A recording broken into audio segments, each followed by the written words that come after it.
ಹುರುಳಿಕಟ್ಟಿನ ಸಾಂಬಾರು ಪಲ್ಯಕ್ಕೆ ನೆನೆಸಿಟ್ಟಿರೋ ಹುರುಳಿಕಾಳನ್ನ ಚೆನ್ನಾಗಿ ತೊಳೆದು ಒಂದು 8-10 ವಿಷಲ್ ಆದಮೇಲೆ ಇಷ್ಟೆಲ್ಲ ಸಾಮಗ್ರಿಗಳು ಹಾಕಿ ಚೂರು ಎಣ್ಣೆಲಿ ಹುರ್ಕೋಬೇಕು.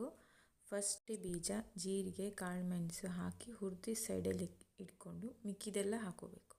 ಉಳಿದ ಸಾಮಗ್ರಿಗಳನ್ನೆಲ್ಲ ಹಾಕಿ ಚೆನ್ನಾಗಿ ಫ್ರೈ ಮಾಡಿ ತಣ್ಣಗಾದ್ಮೇಲೆ ಚೆನ್ನಾಗಿ ಬೆಂದಿರೋ ಹುರುಳಿಕಾಳನ್ನ ಚೂರು ತೊಗೊಂಡು ಮಿಕ್ಸಿಲಿ ಹಾಕಿ ಎಲ್ಲ ಪೇಸ್ಟ್ ಮಾಡ್ಕೋಬೇಕು.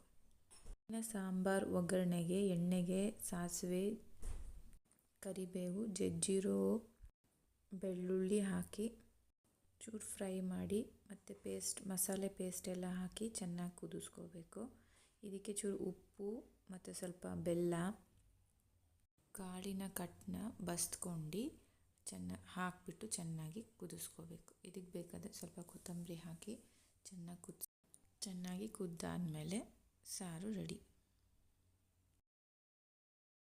ಹುರುಳಿಕಾಳಿನ ಪಲ್ಯಕ್ಕೆ ಒಗ್ಗರಣೆಗೆ ಸ್ವಲ್ಪ ಎಣ್ಣೆ ಹಾಕಿ ಚೂರು ಜಜ್ಜಿರೋ ಬೆಳ್ಳುಳ್ಳಿ, ಸಾಸಿವೆ, ಕರಿಬೇವು, ಈರುಳ್ಳಿ, ಮೆಣಸಿನ್ಕಾಯಿ ಹಾಕಿ ಚೆನ್ನಾಗಿ ಫ್ರೈ ಮಾಡಿ ಇದಕ್ಕೆ ಸ್ವಲ್ಪ ಅರಿಶಿನ, ಉಪ್ಪು ಹಾಕಿ ಚೆನ್ನಾಗಿ ಫ್ರೈ ಮಾಡಬೇಕು.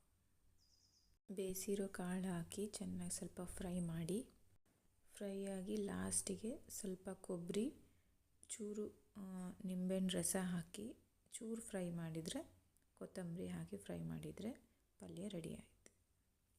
ಇದನ್ನು ಮುದ್ದೆ, ರೈಸ್ ಜೊತೆ ತಿಂದರೆ ಚೆನ್ನಾಗಿದೆ.